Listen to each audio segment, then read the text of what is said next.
അത് എങ്ങനെയാണ് ബാങ്ക് ദേശാധികാര നിയമം പാസ്സാക്കിയെടുക്കുക എന്ന് ആലോചിച്ച ഘട്ടം. ആ ഘട്ടത്തിൽ ഇന്ത്യൻ യൂണിയൻ മുസ്ലിം ലീഗിൻ്റെ 2 അംഗങ്ങളുടെ വോട്ട് കൊണ്ടാണ് ശ്രീമതി ഇന്ദിരാഗാന്ധി ബാങ്ക് ദേശാധികൃത നിയമം പാസ്സാക്കിയെടുത്തത്. ഞാൻ പറയുന്നത് അത് നിർണായകമായൊരു ഘട്ടമായിരുന്നു.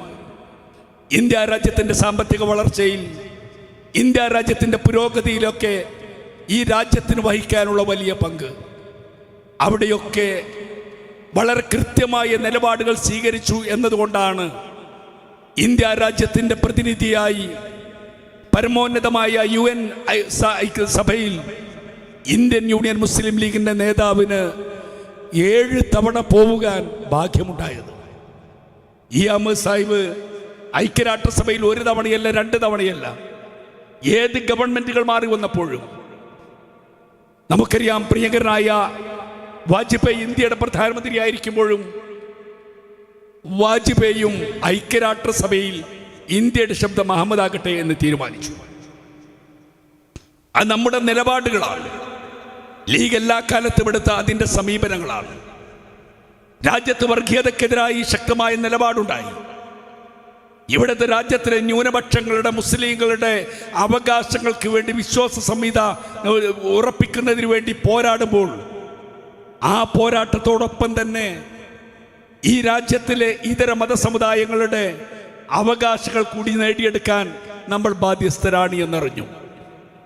നമുക്കറിയാം, എക്കാലത്തും അഭിമാനത്തോടു കൂടി നമ്മൾ കാണുന്ന കേരളത്തിൻ്റെ മുഖ്യമന്ത്രി പദം വരെ എത്തിയ CH മുഹമ്മദ് കോയ സാഹിബ് ഇതര മതസമുദായത്തിൻ്റെ കൃത്യമായ നിലപാടെന്താണെന്ന് പറഞ്ഞു. ഇതര മതസമുദായങ്ങളുടെ തലനാരി അവകാശം എൻ്റെ സമുദായത്തിന് വേണ്ട, എൻ്റെ സമുദായത്തിൻ്റെ മുടിനാരി അവകാശം വിട്ടുകൊടുക്കാൻ തയ്യാറില്ല എന്ന് പറഞ്ഞാൽ മറ്റുള്ളവരുടെ അവകാശങ്ങളെ കവർന്നെടുക്കുകയല്ല, അത് നിഷേധിക്കുകയല്ല, നമ്മുടെ അവകാശങ്ങൾ നേടിയെടുക്കുകയാണ് നമ്മുടെ ലക്ഷ്യം എന്ന പ്രഖ്യാപിത നയം അതിലുണ്ടായിരുന്നു. അതെല്ലാ കാലത്തും ഉണ്ടായി. കേരളത്തിലെ ഒട്ടുമിക്ക മതേതര കക്ഷികളും നമ്മളുമായി മുന്നണി ഉണ്ടാക്കിയിട്ടുണ്ട്. CPM മുന്നണി ബന്ധമുണ്ടാക്കിയിട്ടുണ്ട്, കോൺഗ്രസ് പാർട്ടി ഉണ്ടാക്കിയിട്ടുണ്ട്. കേരളപ്പിറവിക്ക് ശേഷം മാത്രമല്ല, കേരളം പിറവി എടുക്കുന്നതിന് മുമ്പ് തമിഴ്നാട് അസംബ്ലിയിൽ രാജാജി ഒരു വെല്ലുവിളിയെ അതിജയിക്കുന്ന ഘട്ടത്തിൽ രാജാജി ഗവൺമെന്റിന് മന്ത്രിസഭയിൽ പങ്കാളിത്തമില്ലാതെ പുറത്തു നിന്ന് പിന്തുണ നൽകി മുസ്ലിം ലീഗ് സംരക്ഷിച്ചത് ആ മതേതരമായ മുന്നേറ്റത്തിന്റെ ലക്ഷ്യത്തോടു കൂടിയാണ്. ലീഗിന് കാഴ്ചപ്പാടുണ്ടായിരുന്നു. അടിസ്ഥാന വർഗത്തോടൊപ്പം നിൽക്കണമെന്ന കാഴ്ചപ്പാട് ലീഗ് ഇന്നെടുത്തൊരു മുദ്രാവാക്യമല്ല. ഒരുപക്ഷെ കമ്മ്യൂണിസ്റ്റ് പ്രസ്ഥാനങ്ങളൊക്കെ ഈ മുദ്രാവാക്യങ്ങൾ മുഴക്കുന്നതിന് മുമ്പ് മദ്രാസ് അസംബ്ലിയിൽ കോട്ടാലുപ്പി സാഹിബ് എന്ന് പറയുന്ന മലബാറിലെ ഏറ്റവും വലിയ ജമ്മി ഈ ഇരിക്കുന്ന എൻ്റെ സഹോദരന്മാർക്ക് അറിയുമായിരിക്കും. കോട്ടാലുപ്പി സാഹിബ് അന്നെടുത്ത തീരുമാനമുണ്ട്. ഉപ്പി സാഹിബ് പറഞ്ഞു, ഭൂപരിഷ്കരണ നിയമം നടപ്പാക്കണം. തമിഴ്നാട് അസംബ്ലി സ്പീക്കർ പറഞ്ഞു, mister Uppi, you are coming from Kottayil തറവാട്. കോട്ടയിൽ തറവാട് ഒരു വലിയ ജമ്മിമാരുടെ കേന്ദ്രമാണ്. യെസ് സർ, കോട്ടയിൽ തറവാട് ഇസ് നോട്ട് മൈ കോൺസ്റ്റിറ്റ്യുവൻസി. കോട്ടയിൽ തറവാടിന്റെ നിയോജക മണ്ഡലമല്ല. ഞാൻ എൻ്റെ നിയോജക മണ്ഡലത്തിൽ അവകാശം പറയാനാണ് വന്നത്. ഭൂപരിഷ്കരണ നിയമം നടപ്പാക്കണം. ഭൂപരിഷ്കരണ നിയമത്തെക്കുറിച്ച് മുസ്ലിം ലീഗിന്റെ നേതാവ് കോട്ടാലുപ്പി സാഹിബ് തമിഴ്നാട് അസംബ്ലിയിൽ സംസാരിക്കുമ്പോൾ കേരളം പിറവിയെടുത്തിട്ടില്ല. EMSന്റെ ഭൂപരിഷ്കരണ നിയമം അതിന് ശേഷമാണ് ആരംഭിച്ചത്. ആ ഭൂപരിഷ്കരണ നിയമം നടപ്പാക്കുന്ന ഘട്ടത്തിൽ ലീഗ് എടുത്തൊരു നിലപാടുണ്ട്. നിങ്ങൾക്കറിയാമല്ലോ, ഭൂപരിഷ്കരണ നിയമം പാസ്സായി. ആ നിയമത്തിന് ചട്ടങ്ങൾ ഉണ്ടായില്ല, നിയമമുണ്ടായില്ല. ചട്ടമുണ്ടാക്കുന്നതിന് മുമ്പ് ബില്ല് പാസ്സായി, ചട്ടമുണ്ടാക്കുന്നതിന് മുമ്പ് ഗവൺമെന്റ് പോയി. പിന്നീട് ചേലാട്ട് അച്യുതമേനോൻ കേരളത്തിന്റെ മുഖ്യമന്ത്രിയായി. അച്യുതമേനോൻ തിരുവനന്തപുരം വിമാനത്താവളത്തിൽ വന്നിറങ്ങുമ്പോൾ ബാഫക്കി തങ്ങളോട് അച്യുതമേനോനോട് ചോദിച്ചു, നിങ്ങളൊരു ഗവൺമെന്റ് ഉണ്ടാക്കുമോ? അച്യുതമേനോൻ പറഞ്ഞു, എന്നെ വിളിച്ചത് ബാഫക്കി തങ്ങളാണ്, ബാഫക്കി തങ്ങളോട് ചോദിക്കണം. CH മുഹമ്മദ് കോയ സാഹിബ് പത്രക്കാരോട് പറഞ്ഞു, അച്യുതമേനോൻ ഒരു ഗവൺമെന്റ് ഉണ്ടാക്കും. ഗൗരിയമ്മ പ്രസവിച്ചു പോയ ഒരു ചാപ്പിള്ളയുണ്ട് ഇവിടെ, ആ കുട്ടിക്ക് ജീവൻ നൽകും. അത് ഭൂപരിഷ്കരണ നിയമമാണ്. ആ നിയമം നടപ്പാക്കുന്ന ഘട്ടത്തിൽ ലീഗിന്റെ നേതാക്കന്മാർക്ക് നഷ്ടപ്പെടാനുണ്ടായിരുന്നു. മലബാറിലെ ഏറ്റവും കൂടുതൽ ഭൂമി നഷ്ടപ്പെട്ട കക്കോടൻ മുസാജി ഉണ്ടായിരുന്നു. അന്നത്തെ MLA ആയിരുന്ന CKP ചെറിയ മുക്കായി സാഹിബ് ഉണ്ടായിരുന്നു. അന്നത്തെ MLA ആയിരുന്ന AK ഖാദർകുട്ടി സാഹിബ് ഉണ്ടായിരുന്നു, അഹമ്മദ് കുരിക്കൾ ഉണ്ടായിരുന്നു. അവർക്കൊക്കെ ഭൂമി നഷ്ടപ്പെടാനുള്ളവരുടെ പട്ടികയാണ്. പക്ഷേ ഞങ്ങൾക്ക് ഭൂമി നഷ്ടപ്പെടട്ടെ, എന്നാലും ഈ രാജ്യത്തിലെ പാവപ്പെട്ടവന് കിടന്നുറങ്ങാൻ ഒരു തുണ്ട് ഭൂമി ഉണ്ടാകട്ടെ എന്ന ചരിത്രപരമായ ഒരു തീരുമാനത്തോടൊപ്പം നിന്ന പാർട്ടിയാണ് പാണക്കാട് തങ്ങളുടെ ഇന്ത്യൻ യൂണിയൻ മുസ്ലിം ലീഗ് എന്ന കാര്യം നമ്മൾ അറിയണം. നമ്മൾ ഏത് ഘട്ടത്തിലും അതിനോടൊപ്പം നിന്നിട്ടുണ്ട്. വിദ്യാഭ്യാസ രംഗത്ത് മാറ്റങ്ങൾ ഉണ്ടാക്കിയിട്ടുണ്ട്. CHന്റെ കാലഘട്ടം എന്ന് പറയുന്ന ഒരു കാലഘട്ടത്തെ സൃഷ്ടിച്ചു, ഒരു ജനതയെ വളർത്തിക്കൊണ്ടുവരാൻ. വിദ്യാഭ്യാസപരമായി വളരണം. ഇന്ത്യക്ക് സ്വാതന്ത്ര്യം കിട്ടുമ്പോൾ ഒരു കോളേജ് ഉണ്ടായിരുന്ന സ്ഥലമാണ്, വളർന്നു. ഒട്ടേറെ വിദ്യാഭ്യാസ സ്ഥാപനങ്ങൾ ആരംഭിച്ചു. മകരെ പോലും ശ്രമിച്ചു, യൂണിവേഴ്സിറ്റിയെ പോലും. മരിക്കുന്നതിന് CH സാഹിബിനെ അന്നത്തെ കാലിക്കറ്റ് VC ജയചന്ദ്രൻ ബാംഗ്ലൂർ വിമാനത്താവളത്തിൽ വെച്ച് കണ്ടു. ആ യാത്രയിലാണ് CH ഹൈദരാബാദിൽ വെച്ച് മരിക്കുന്നത്. ജയചന്ദ്രനോട് ചോദിച്ചു, CH എൻ്റെ മകന്റെ വിശേഷം എന്താണ്? ജയചന്ദ്രൻ പറഞ്ഞു, CHനെ കണ്ടിട്ട് നാളുകളേറെയായി. ആ സമയത്ത് ഞാൻ ചോദിച്ച എൻ്റെ മകൻ മുനീറിനെ കുറിച്ചല്ല, മുനീറിനെ കണ്ടിട്ട് നാളുകളേറെയായി എന്ന് പറഞ്ഞ മുനീറിനെ കുറിച്ചല്ല, എൻ്റെ മകൻ കാലിക്കറ്റ് യൂണിവേഴ്സിറ്റിയെ കുറിച്ചാണ്. കാരണം ഒരു ജനതക്ക് പഠിക്കണം, ഒരു തലമുറക്ക് പഠിക്കണം. ആ മാറ്റങ്ങൾ ഉണ്ടാക്കി. നിങ്ങൾക്കറിയാം, അതിനുശേഷം ഇടതുപക്ഷ പ്രസ്ഥാനങ്ങളുമായി ബന്ധങ്ങൾ ഉണ്ടാക്കിയിട്ടുണ്ട്, മുന്നണി ബന്ധങ്ങൾ ഉണ്ടാക്കി. ബാഫക്കി തങ്ങളുമായി അന്ന് CPM-ഉമായുള്ള മുന്നണി ബന്ധം നടക്കുമ്പോഴും BB അബ്ദുൽ സാഹിബിന്റെ വീട്ടിൽ വെച്ച് ആദ്യം മീൻ ബിരിയാണി വെച്ച് തുടങ്ങിയ ആ ബന്ധം ബാഫക്കി തങ്ങളുടെ 100 മഹലിൽ വെച്ച് മുന്നണിയായി രൂപമെടുക്കുമ്പോൾ വെച്ച ഡിമാൻഡുകളുണ്ട്. ആ ഡിമാൻഡിലൊന്ന് ഈ മലപ്പുറം ജില്ലയാണ്. ഞങ്ങൾക്കൊരു ജില്ല വേണം, കാലിക്കറ്റ് യൂണിവേഴ്സിറ്റി വേണം, ഉദ്യോഗ രംഗത്ത് സംവരണം വേണം, പഠിക്കാനുള്ള സ്കോളർഷിപ്പ് വേണം. അങ്ങനെ കൃത്യമായി ഒരു അജണ്ട EMS മുമ്പിൽ വെച്ചു. ആ ഗവൺമെന്റ് ലീഗില്ലെങ്കിലും അധികാരത്തിൽ തുടരാമെന്നൊരു ഘട്ടം വന്നു. ആ സമയത്ത് മദ്യം സാർവത്രികമാക്കിക്കൊണ്ടുള്ള ഒരു ബില്ല് ഇന്ത്യൻ പാർലമെന്റിൽ കൊണ്ടുവന്നു. ലീഗ് എന്നാൽ ഈ ബില്ല് വന്നാൽ ലീഗ് പുറത്തു പോകും. ബാഫക്കി തങ്ങൾ പറഞ്ഞു, നമ്മൾ പുറത്തു പോന്നാലും പോയില്ലെങ്കിലും ഈ ഗവൺമെന്റ് അവിടെ നിൽക്കും. മദ്യത്തോട് ഞങ്ങൾ വിയോജിക്കുന്നു എന്ന് വിയോജനക്കുറിപ്പ് എഴുതി വെച്ച് അവിടെ തുടരുക. നമ്മളോട് പറഞ്ഞ ചില വാഗ്ദാനങ്ങളുണ്ട്, അത് നേടിയെടുക്കണം. മലപ്പുറം ജില്ല നേടിയെടുത്തു, വിദ്യാഭ്യാസ സ്ഥാപനങ്ങൾ നേടിയെടുത്തു, സമര രംഗത്തെ നിലപാടുകൾ എടുത്തു. രാഷ്ട്രീയമായി ഒരു സംഘശക്തിയായിട്ടാണ് നമ്മൾ ഇതൊക്കെ നേടിയെടുത്തത്. അതിനുശേഷം കോൺഗ്രസുമായി മുന്നണി ബന്ധമുണ്ടായി, ഏറെക്കാലമായി തുടരുന്നു. ഇന്ത്യയിലെ ഏറ്റവും വലിയ മതേതര കക്ഷി എന്ന നിലക്ക് ഇന്ത്യൻ നാഷണൽ കോൺഗ്രസിനെ എല്ലാ കാലത്തും ദേശീയ തലത്തിൽ നമ്മൾ പിന്തുണച്ചിട്ടുള്ളൂ. എല്ലാ കാലത്തും. നെഹ്റുവിന്റെ കാലഘട്ടം തൊട്ട് ചരിത്രം പരിശോധിച്ചാലെന്നറിയാം. ഏത് കാലഘട്ടത്തിലും അതുണ്ടായി. നമ്മൾ ആ നിലപാടിനോടൊപ്പം നിന്നു. ആ നിലപാടുകളോടൊപ്പം നിൽക്കുക മാത്രമല്ല, രാജ്യം സങ്കീർണമായ ബാബറി മസ്ജിദിന്റെ പതനവുമായി ബന്ധപ്പെട്ട ഘട്ടം, ആ ഘട്ടത്തിലും ലീഗ് എടുത്ത സമീപനം എന്താണ്? അന്നും ലീഗ് എടുത്ത സമീപനമാണ് ഇന്ന് രാജ്യം ചർച്ച ചെയ്യുന്ന ആരാധനാശാലകൾ സംരക്ഷണ നിയമം. അതൊരു വല്ലാത്തൊരു നിലപാടായിരുന്നു. ഗുലാം അഹമ്മദ് ബനാത്ത് വാല സാഹിബ് പറഞ്ഞു, 47 ആഗസ്റ്റ് 15 ഇന്ത്യക്ക് സ്വാതന്ത്ര്യം കിട്ടുമ്പോൾ ഏതൊക്കെ ആരാധനാലയങ്ങൾ ഏതൊക്കെ നിലയിൽ നിൽക്കുന്നുവോ ആ സ്വഭാവം നിലനിൽക്കട്ടെ. പള്ളി പള്ളിയാകട്ടെ, ക്ഷേത്രം ക്ഷേത്രമാകട്ടെ, ാകട്ടെ, ചർച്ച ചർച്ചയാകട്ടെ, അതിനു മുമ്പുള്ളത് ചെയ്യാൻ പോകരുത്. രാജ്യത്ത് നിയമമുണ്ടാക്കി. ആ നിയമമുണ്ടാക്കുമ്പോൾ എക്സെപ്റ്റ് ബാബറി മസ്ജിദ് എന്ന് എഴുതി ചേർത്തു. ബാബറി മസ്ജിദുമായി ബന്ധപ്പെട്ട വിഷയം കോടതിയുടെ മുമ്പിലാണ്. ഇനി മറ്റൊരു വാദം ഉയരരുത്. ഈ രാജ്യത്ത് ശാശ്വതമായി ഹിന്ദുവും മുസൽമാനും ഒരുമിച്ച് നിൽക്കണം എന്ന് ആഗ്രഹിച്ചുകൊണ്ടാണ് അത്തരത്തിലുള്ളൊരു നിയമം. പക്ഷേ ഇന്നെല്ലാം അപകടകരമാവുകയാണ്. എല്ലാം അപകടകരമാകുന്നു എന്ന് മാത്രമല്ല, ഒരുപക്ഷെ രാജ്യത്തിന്റെ മതേതര മുന്നേറ്റത്തിൽ ഇന്ന് രാജ്യത്തിലെ മതേതര ശക്തികൾ ഏറ്റവും കൂടുതൽ വേദനിക്കുന്ന ഒരു ഘട്ടമാണ്. ഞാൻ എൻ്റെ സഹോദരന്മാരോട് ചോദിക്കട്ടെ, നമ്മൾ ഇന്ത്യക്കാരാണ്. തോളിൽ ഒരു ബാഗ് തൂക്കിയിട്ട് നിർഭയനായി ഞാനൊരു ഇന്ത്യക്കാരനാണ് എന്ന് പറഞ്ഞ് നടന്നു നീങ്ങാൻ കഴിയുന്ന ഒരവസ്ഥയിലാണ് ഒരു രാജ്യം. കശ്മീർ മുതൽ കന്യാകുമാരി വരെ നടന്നു നീങ്ങാൻ കഴിയുന്ന എത്ര ആളുകൾ ഇന്ന് ധൈര്യമുള്ളവരുണ്ട്? ഇല്ല. പക്ഷെ ഒരാൾ പറഞ്ഞു, അത് രാജ്യത്തിന് വേണ്ടി പൊരുതി അവസാനം തന്റെ അംഗരക്ഷകന്റെ വെടിയേറ്റ് മരിച്ച എന്റെ വല്യമ്മയുടെ ശരീരം ഞാൻ കണ്ടിട്ടുണ്ട്.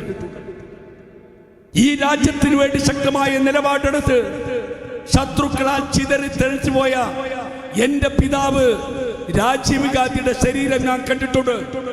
ഈ രാജ്യത്തിന് വേണ്ടിയുള്ള ഈ പോരാട്ടത്തിൽ കശ്മീർ താഴ്വരയിൽ വെച്ച് മരിച്ചു വീഴുകയാണെങ്കിൽ എനിക്ക് അഭിമാനമേ ഉള്ളൂ, ഞാൻ പോകും എന്ന് അദ്ദേഹം പ്രഖ്യാപിച്ചു. അദ്ദേഹത്തിന് ഒരു നിലപാടുണ്ട് എന്ന് ഞങ്ങൾ തിരിച്ചറിഞ്ഞു. ആ രാഹുൽ ഗാന്ധിയോടൊപ്പം നിൽക്കുന്നു, ഇന്ത്യ മുന്നണിയെ നിലപാടെടുത്ത് മുന്നോട്ട് പോകുന്നു. കേരളത്തിലാകട്ടെ കേരളത്തിന്റെ ഇടതുപക്ഷ പ്രസ്ഥാനങ്ങൾ നേരിനോടൊപ്പം നിൽക്കും എന്നാണ് നമ്മൾ കരുതുന്നതെങ്കിൽ അവരിന്നത് മാറിയിരിക്കും. കമ്മ്യൂണിസ്റ്റ് പ്രസ്ഥാനങ്ങളെ രാജ്യത്തിലെ മതേതര പ്രസ്ഥാനങ്ങൾ എന്നുള്ള നിലയിലാണ് ഞങ്ങൾക്ക് ഒരു കാലത്ത് കണ്ടത്.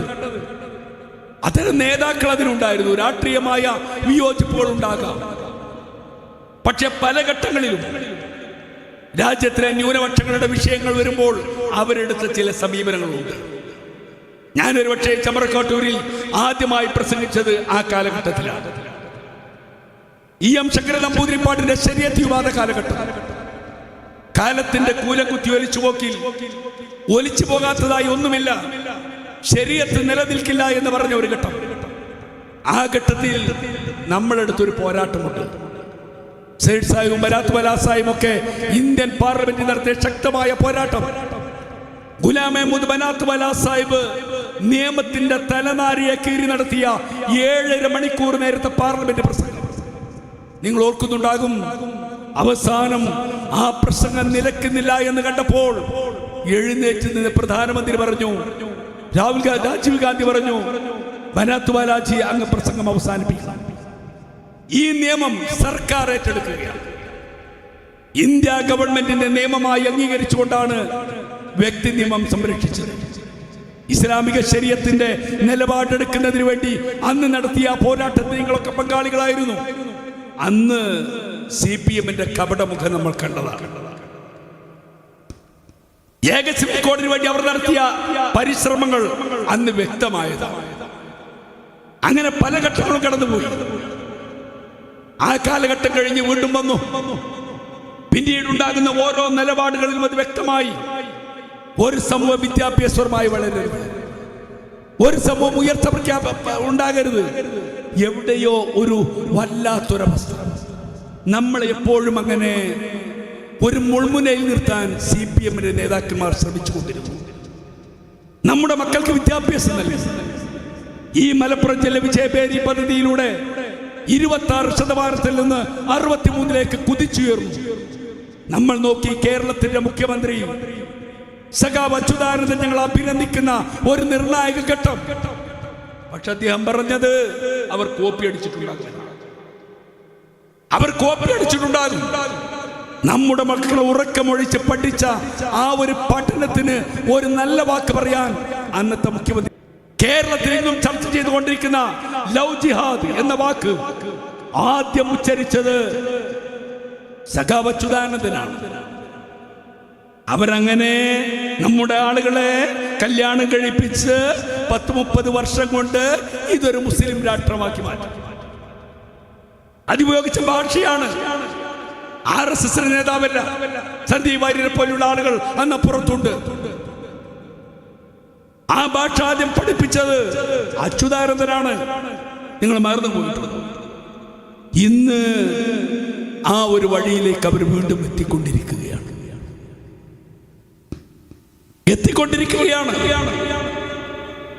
ഇന്നും ഇന്ത്യയുമായൊക്കെ നടന്നത് എന്താണ്? നിങ്ങൾ അറിയേണ്ടത് ഒരു വല്ലാത്ത, അവർക്കറിയാം ഇന്ത്യൻ മുസ്ലിങ്ങളിൽ മുസ്ലിം ലീഗ് എന്ന് പറയുന്ന രാഷ്ട്രീയ പാർട്ടിക്ക് ഒരു ശക്തമായ അടിത്തറയുണ്ട്. നിങ്ങളുടെ ഈ ഉയർച്ച അതിൽ ഇവിടുത്തെ മതപണ്ഡിതന്മാരും മതസംഘടനകൾക്കും മാത്രമല്ല പങ്കുള്ളത്. അങ്ങനെയാണെങ്കിൽ ഒരു പുഞ്ചിരി കൊണ്ട് ലക്ഷക്കണക്കിന് ആളുകൾ ഇസ്ലാമിലേക്ക് ആകർഷിച്ച ഖാജ മൊയ്നുദ്ദീൻ ചിശ്തി ജനിച്ച അജ്മീർ, ആ അജ്മീറിന്റെ മണ്ണിൽ ഉയർന്നു നിൽക്കാൻ സാധിക്കുന്നില്ല അവിടുത്തെ മുസ്ലിം. ആ അജ്മീറിന്റെ ദർഗാ ഷരീഫിന്റെ പേരിൽ ഇപ്പോഴും കേസാണ്.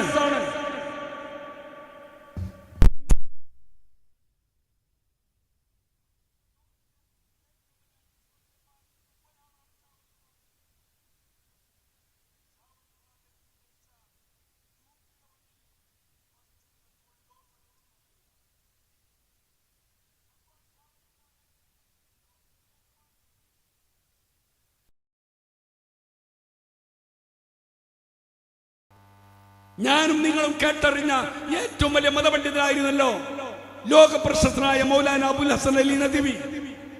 നദവി സാഹിബ് ധരിച്ച യുപിയുടെ മണ്ണിന്റെ സ്ഥിതി എന്താണ് നിങ്ങൾ ആലോചിക്കുക.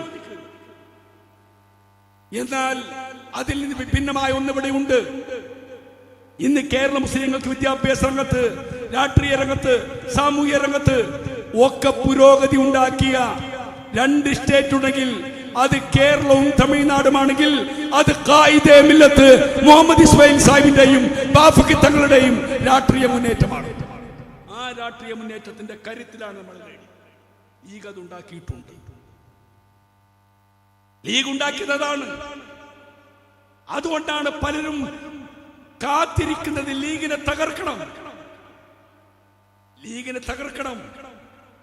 ഇന്ത്യ കോൺഗ്രസിന്റെ ദേശീയ നേതൃത്വം രാഹുൽ ഗാന്ധി ഇങ്ങോട്ട് വരുമ്പോൾ, പ്രിയങ്ക ഗാന്ധി ഇങ്ങോട്ട് വരുമ്പോൾ വിശ്വാസയോഗ്യമായ ഒരു വോട്ട് കേന്ദ്രം ഇതാണെന്ന് തീരുമാനിക്കുമ്പോൾ അവിടെ തകർക്കണം.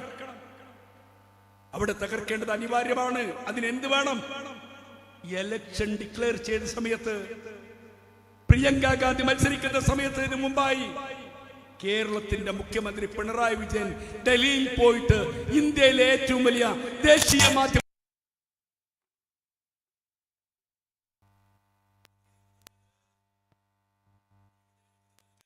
എയർപോർട്ട് വഴി വരുന്ന സ്വർണവും ഹവാല പണവും ഒക്കെ മലപ്പുറം ജില്ലയിൽ ദേശവിരുദ്ധ പ്രവർത്തനങ്ങൾക്ക് വിനിയോഗിക്കുകയാണ്. നിങ്ങൾ ആലോചിക്കേണ്ടത്, പ്രിയങ്ക ഗാന്ധിക്ക് വോട്ട് ചെയ്യുന്നവർ ദേശദ്രോഹികളാണ് എന്ന ഒരു മെസ്സേജ് തെരഞ്ഞെടുപ്പിന് മുമ്പ് പിണറായി വിജയൻ കൊടുത്തു. ഇപ്പോൾ വിജയരാഘവൻ മാത്രമേ അതിന്റെ ഫോളോ അപ്പ് ആണ് ഇദ്ദേഹം നടത്തിയത്. ദേശദ്രോഹികളാണ്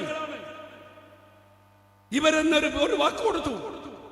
ഉത്തരേന്ത്യയിലെ മുസ്ലിങ്ങൾ ഏറ്റവും കൂടുതൽ അനുഭവിക്കുന്ന വേദന എന്താണ്? നിങ്ങൾ കള്ളക്കടത്തുകാരാണ്, നിങ്ങൾ രാജ്യദ്രോഹികളാണ്, നിങ്ങൾ രാജ്യത്തെ എതിർക്കുന്നവരാണ് എന്ന് പറയുന്ന അവരുടെ മുമ്പിൽ ഈ ബുൾഡോസർ രാജ്യം നടപ്പാക്കുന്ന ഘട്ടത്തിൽ ഒരു ഹിന്ദു ദിനപത്രം ഉയർത്തിപ്പിടിച്ചുകൊണ്ട് RSSന്റെ വിശ്വ ഹിന്ദു പരിഷത്തിന്റെ നേതാക്കന്മാർക്ക് കടന്നു എന്ന് ഇതാ കേരളത്തിന്റെ കമ്മ്യൂണിസ്റ്റുകാരായ മുഖ്യമന്ത്രി പോലും പറയുന്നത് ഇവര് രാജ്യദ്രോഹികളാണ് എന്ന് പറഞ്ഞാൽ ആ ഒരു വലിയ ഗുരുതരമായ ആ തെറ്റ് എങ്ങനെയാണ് ഇവിടെ കമ്മ്യൂണിസ്റ്റുകാരൻ കാര്യമാണ്? നിങ്ങളുടെ സമൂഹത്തിനോട് ഇതിനേക്കാൾ ദ്രോഹം ചെയ്യേണ്ടതുണ്ടോ? അത് കഴിഞ്ഞു. ഇന്നലെ നിങ്ങൾ ചെയ്തത് വിജയരാഘവൻ പറഞ്ഞത് മുസ്ലിം വർഗീയവാദികളാണ് ഉത്തരേഖപ്പെടുത്തി. മുസ്ലിം വർഗീയവാദികളാണ്. ഞാൻ ചോദിക്കട്ടെ, എന്ത് വർഗീയതയാണ്? ഇവിടെ എന്റെ ശബ്ദം കേൾക്കുന്ന കമ്മ്യൂണിസ്റ്റുകാരായ സഹോദരന്മാരുണ്ടാകും. ഇവിടെ അവർക്കറിയാം, എനിക്കറിയാം, അവരുടെ കുറെ പ്രവർത്തകന്മാരുണ്ട് ഇവിടെ. അതിന് മുസ്ലിങ്ങളുണ്ട്. അവരോട് ഞാൻ ചോദിക്കട്ടെ, പ്രിയപ്പെട്ടവരെ, നെഞ്ചത്ത് കൈവച്ചുകൊണ്ട് നിങ്ങൾ ചിന്തിക്കുക, ഈ ഇരിക്കുന്നവരൊക്കെ വർഗീയവാദികളാണ്, ഇവരൊക്കെ രാജ്യദ്രോഹികളാണ്. ഇന്നലെ ഡൽഹിയിലെ ദേശീയ വാർത്താ മാധ്യമങ്ങൾ വലിയ വാർത്തയാണ് കൊടുത്തത്. വലിയ വാർത്തയായിട്ട് ആ വാർത്ത വായിക്കുന്നവർ പ്രിയങ്ക ഗാന്ധി ജയിച്ചു വന്നത് ഒരു തീവ്രവാദികളുടെ കേന്ദ്രത്തിൽ നിന്നാണെന്ന് പറഞ്ഞാൽ എന്ത് പറയും? ഇന്ത്യൻ ഇന്നൊന്ന് തിരുത്തിയിട്ട് ഗോവിന്ദ മാഷ പറഞ്ഞിരിക്കുന്നു, ജമാഅത്തെ ഇസ്ലാമിയുമായി സഖ്യമുണ്ടായി.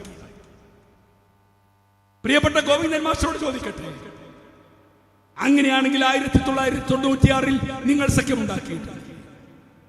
ഞാൻ തെളിവ് നൽകാൻ തയ്യാറാണല്ലോ. ദേശാഭിമാനി നിങ്ങൾ മുഖപ്രസംഗം എഴുതിയിട്ടില്ലേ? അന്തർദേശീയ കാര്യങ്ങളിലും ദേശീയ കാര്യങ്ങളിലുമൊക്കെ കൃത്യമായ നിലപാടുകളുള്ള ഇന്ത്യൻ ജമാഅത്തെ ഇസ്ലാമിയെ അഭിനന്ദിച്ചുകൊണ്ട് ദേശാഭിമാനി മുഖപ്രസംഗം എഴുതുക മാത്രമല്ല, പിണറായി വിജയൻ പ്രസ്താവന ഇറങ്ങിയിട്ടില്ല. അന്ന് നിങ്ങൾക്ക് ജമാഅത്തെ ഇസ്ലാമിക്കാരന്റെ വോട്ട് ഹലാലായിരുന്നു, യാതൊരു തകരാറും ഉണ്ടായിരുന്നില്ല. CPM-നെതിരായി വോട്ട് ചെയ്യുന്നവരൊക്കെ രാജ്യത്ത് വർഗീയവാദികളാണ് എന്ന് കരുതുന്ന ഒരു നിലപാടിലേക്ക് നിങ്ങൾ മാറ്റുന്നു. ഞാൻ മനസ്സിലാക്കുന്നത് നിങ്ങൾക്ക് ആർക്കോ വേണ്ടി ഏജൻസി പണിയെടുക്കുകയാണ്. നിങ്ങളെ നിയന്ത്രിക്കുന്ന ചില കേന്ദ്രങ്ങളുണ്ട്. കമ്മ്യൂണിസ്റ്റ് പാർട്ടി ഇന്ന് ഈ രാജ്യത്തെ സംഘപരിവാറിന്റെ കേരളത്തിലെ ഒരു ഉപഗ്രഹമായി മാറിയിരിക്കുന്നു എന്ന് പറയാതിരിക്കാനാവില്ല. നിങ്ങളെ നിയന്ത്രിക്കുന്നത് അവരാണ്. നിങ്ങളുടെ നിലപാടുകൾ ഇത് വ്യക്തമാണ്, നിങ്ങളുടെ കാഴ്ചപ്പാടുകൾ ഇത് വ്യക്തമാണ്. നിങ്ങളെടുത്തിരിക്കുന്ന ഓരോ നിലപാടുകളിലും അത് പ്രകടമായി കാണുകയാണ്. ഞങ്ങളിത് ഇന്നും ഇന്ത്യയിൽ കാണാൻ തുടങ്ങിയതല്ലോ. BJP-യെയും CPM-നെയും പരസ്പരം യോജിപ്പിക്കാൻ സന്ദീപ് വാര്യരോട് ഇരിക്കുമെന്ന് പറയണ്ട. ശ്രീ M നടത്തിയ പരിശ്രമം, ശ്രീ M ഇവിടെ മാത്രമല്ല തിരുവനന്തപുരത്ത് നടത്തിയ ചർച്ചകൾ, കണ്ണൂരിലെ ശ്രീ M-ന്റെ ചർച്ചയിലേക്ക് എപ്പോഴും 40 കാറിന്റെ സെക്യൂരിറ്റിയുടെ അകമ്പടിയോടുകൂടി പോകുന്ന സഖാവ് പിണറായി വിജയൻ സെക്യൂരിറ്റി ഇല്ലാതെ പോയത്. സെക്യൂരിറ്റി ഇല്ലാതെ പോക മാത്രമല്ല, ആരും ഇത് അറിയരുത് എന്ന് പറഞ്ഞു. നമ്മളാരും മറന്നിട്ടില്ലല്ലോ. പ്രമുഖ പത്രപ്രവർത്തകൻ ദിനേശ് പുറത്തുവിട്ടു. അദ്ദേഹം പറഞ്ഞു, പോയിരുന്നു പിണറായി വിജയൻ, ചർച്ച നടത്തിയിട്ടുണ്ട് RSS നേതാക്കന്മാരുമായി. അവസാനം ജയരാജനെ സമ്മതിക്കേണ്ടി വന്നു, ഉണ്ടായിട്ടുണ്ടെന്ന് പറഞ്ഞു. ഞങ്ങളൊന്നും പറയുന്നില്ല. ആക്കോട് ശ്രീറാമിന്റെ ഒരു വലിയ ഒരു ആശ്രമം ഇപ്പോഴും. ഇത് നടത്തിയതിന് 4 ഏക്കർ സ്ഥലം നൽകിയെന്നാണ് ആക്കോട്ടുകാർ പറയുന്നത്. സർക്കാർ ഭൂമി 99 വർഷത്തേക്ക് ലീസിന് കൊടുത്തിരിക്കുകയാണ്. ഇനി നിങ്ങൾ കണക്കാക്കുക എന്താണ് ചെയ്തതെന്ന്. തൃശ്ശൂരിൽ വെച്ച് RSSന്റെ ഏറ്റവും വലിയ മേധാവി ദത്താത്രേയ ഹൊസബളെ ആരാണെന്ന് ഇവിടെ പറയും സന്ദീപ് വാര്യർ. സാധാരണക്കാരനായ ഒരു RSSകാരനെ കാണാൻ പറ്റുന്ന ആൾ പോലുമല്ല. അയാളുമായി കേരളത്തിന്റെ ADGP ചർച്ച നടത്തി, വളരെ ശാസ്ത്രീയമായി പൂരം കലക്കി. അപ്പൊ ചിലർ ചോദിച്ചു, പൂരം കലക്കിയാ തോൽക്കുവോ? ഞങ്ങളോട് ചോദിക്കട്ടെ, 1 വർഷം മമ്പുറം നേർച്ച നടത്താൻ അനുവദിക്കാത്തൊരു സാഹചര്യം ഒരു ഗവൺമെന്റ് സൃഷ്ടിച്ചാൽ ആ ഗവൺമെന്റ് നിങ്ങൾ വോട്ട് ചെയ്യും. ഇവിടുത്തെ ഹൈന്ദവ സമുദായത്തിന്റെ മനസ്സുമായി വികാരവുമായി ബന്ധപ്പെട്ട് കിടക്കുന്നതാണ് തൃശ്ശൂർ പൂരം. ആ പൂരത്തിൽ ആരക്കെഴുന്നള്ളാൻ കഴിയില്ല, വടം വെട്ടിക്ക് നിർത്തുന്നു. രാത്രി ലൈറ്റ് ഓഫ് ചെയ്യുന്നു, ജനങ്ങൾ പിരിഞ്ഞു പോകുന്നു. ചെണ്ടമേളമില്ല, പാണ്ടിമേളമില്ല, വെടിക്കെട്ടില്ല. രാത്രി നടക്കേണ്ട വെടിക്കെട്ട് പകല് നടക്കുന്നു. താളം തെറ്റിയപ്പോൾ അത് വോട്ടായി മാറി. സുരേഷ് ഗോപി ജയിച്ചു. സുരേഷ് ഗോപിക്കോട് വരാൻ സൗകര്യങ്ങൾ പോലും ചെയ്തു. ഞാൻ പറയുന്നത്, ഈ കമ്മ്യൂണിസ്റ്റ് പാർട്ടി കേരളത്തിൽ BJPക്ക് കടന്നു വരാൻ പരവതാനി വിരിച്ചുകൊണ്ടിരിക്കുകയാണ്. വലിയ അപകടകരമായ ഒരു പാന്താവിലൂടെ നാട് നീങ്ങുകയാണ്. രാജ്യത്തിന്റെ ഭരണഘടനാ ശില്പിയെ പോലും പരസ്യമായി പാർലമെന്റിനകത്ത് വെച്ച് അവഹേളിക്കുകയാണ്. മുമ്പൊക്കെ പ്രസംഗിക്കുന്നത് ഞാൻ കേട്ടിട്ടുണ്ട്. പക്ഷെ ഇന്ന് പാർലമെന്റിനകത്ത് വെച്ച് അവഹേളിക്കുന്നിടത്തേക്ക് എത്തി ഡോക്ടർ അംബേദ്കർ. എവിടെയൊക്കെയോ താളപ്പിഴവുണ്ട്. ഉണർന്ന് പ്രവർത്തിക്കാൻ നമുക്കായില്ലെങ്കിൽ അപകടകരമായ സാഹചര്യം ഉണ്ടാകും. ഇന്ത്യൻ നാഷണൽ കോൺഗ്രസ് ഉയർത്തിപ്പിടിക്കുന്ന ഇന്നത്തെ സാമൂഹ്യ സാഹചര്യം ഒരു വെല്ലുവിളിയാണ്. രാജ്യത്തിലെ മുസ്ലിമിനെ മാത്രം ബാധിക്കുന്നതല്ല. 249 ചർച്ചുകള് മണിപ്പൂരിൽ തകർത്തു എന്ന് അവിടുത്തെ വികാരിയച്ഛൻ പറഞ്ഞു, ബിഷപ്പ് പറഞ്ഞു. 400-ലധികം പള്ളികൾ, 200-ലധികം പള്ളികൾ അവിടെ തകർന്നു എന്ന്. തകർത്തുകൊണ്ടിരിക്കുകയാണ്, മനുഷ്യനെ കൊന്നുകൊണ്ടിരിക്കുകയാണ്. ഇന്ന് സന്ദീപ് വാര്യരുടെ TV ചർച്ച ഞാൻ കണ്ടു. ക്രിസ്തുമസ് നടത്തുന്നിടത്ത് പോലും BJP ഇടപെടുകയാണ്. ആരാണ് ഈ സ്വാതന്ത്ര്യം കൊടുത്തത്? ഇവിടുത്തെ കമ്മ്യൂണിസ്റ്റ് പാർട്ടിക്ക് അതിൽ പങ്കില്ലേ? ആ പങ്കിനെ നിഷേധിക്കാനാകുമോ? ഇവർക്കെതിരായി ഈ രാജ്യത്ത് ജനവികാരം ഉയരുകയാണ്. പാലക്കാട് കണ്ടത് അതാണ്. മാത്രമല്ല, രാജ്യത്തെ സ്നേഹിക്കണമെന്ന് കരുതുന്ന, രാജ്യം നിലനിൽക്കണമെന്ന് ആഗ്രഹിക്കുന്ന ഈ ബുദ്ധിയുള്ള വിവേകമുള്ളവരുടെ ഒരു തലമുറ ഒന്നടങ്കം രാജ്യത്തിലെ മതേതര ചേരിയോടൊപ്പം നിൽക്കുന്ന അഭിമാനകരമായ കാഴ്ച കാണുകയാണ്. അതിന്റെ ഒടുവിലത്തെ ഉദാഹരണമാണ് ഈ ഇരിക്കുന്ന നിക്ഷേദാഠ്യവും. വരും കാലങ്ങളിലും നിങ്ങൾക്കും ഉണ്ടാകണം. അതിന് മാറട്ടെ എന്ന് ആത്മാർത്ഥമായി പ്രാർത്ഥിച്ചുകൊണ്ട് എല്ലാവിധ ഭോഗങ്ങളും നേർന്നുകൊണ്ട് ഈ ചടങ്ങ് ഔപചാരികമായി ബിസ്മില്ലാഹി ഉദ്ഘാടനം ചെയ്തായിരിക്കുന്നു. നിങ്ങൾക്ക് നന്ദി.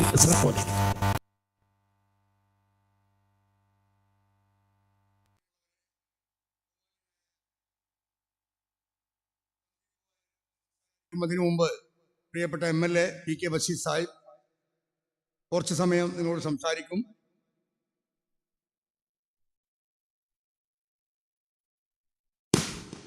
നമ്മുടെ ഈ പ്രദേശത്തെ ചന്ദ്രിയ വരിക്കാരാക്കുന്നതിൻ്റെ ഉദ്ഘാടനം പ്രിയപ്പെട്ട MLA മുഹമ്മദിനെ സ്ഥിരം വരിക്കാരനാക്കിക്കൊണ്ട് അതിൻ്റെ ചടങ്ങ് നിർവഹിക്കുന്നു.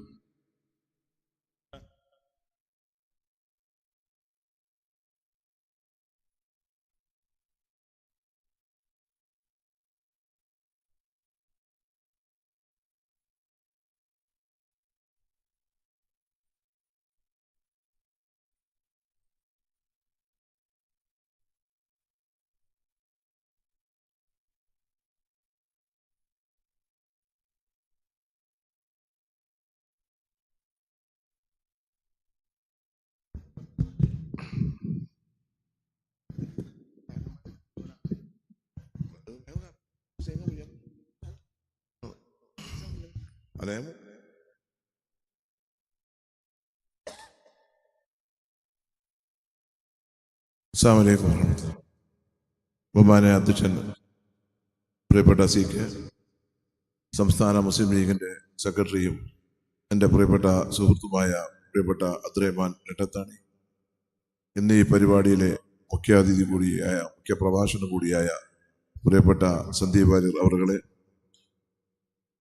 വേദിയിലിരിക്കുന്ന നിയോജകമണ്ഡലം മുസ്ലിം ലീഗിൻ്റെ പ്രസിഡന്റ് പ്രിയപ്പെട്ട സഫറു, പഞ്ചായത്ത് മുസ്ലിം ലീഗിൻ്റെ പ്രസിഡന്റ് കരീം മാസ്റ്റർ, ജില്ലാ സെക്രട്ടറി KT അഷറഫ്, പഞ്ചായത്ത് ലീഗിൻ്റെ സെക്രട്ടറി